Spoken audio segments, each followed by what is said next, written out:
ಭಾಗ್ಯಶ್ರೀ ಕೋಟ್ಯಾಡಿವರು ಒಂದೆರಡು ಮಾತುಗಳನ್ನಾಡಬೇಕೆಂದು ಕೋರಿಕೊಳ್ಳುತ್ತೇನೆ.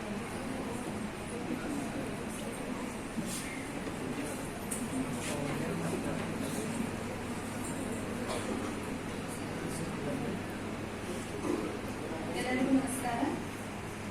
ಅರ್ಜುನನಿಗೆ ಶ್ರೀಕೃಷ್ಣನಂತೆ, ರಾಮನಿಗೆ ವಶಿಷ್ಠರಂತೆ, ವಿವೇಕಾನಂದರಿಗೆ ರಾಮಕೃಷ್ಣ ಪರಮಹಂಸರಂತೆ, ಅನುರಲ್ಲಿ ಶ್ರೀ ರೂಪ ಕೊಟ್ಟು ಕೃಪೆಯಿಟ್ಟು ಹಾರೈಸಿ ಸಸಿಯಂತೆ ಬಂದ ನನಗೆ ಮರವಾಗುವಂತೆ ಪೋಷಿಸಿದ ಎಲ್ಲ ಗುರು ವೃಂದಕ್ಕೆ ಶಿಕ್ಷಕ ದಿನಾಚರಣೆಯ ಶುಭಾಶಯಗಳು.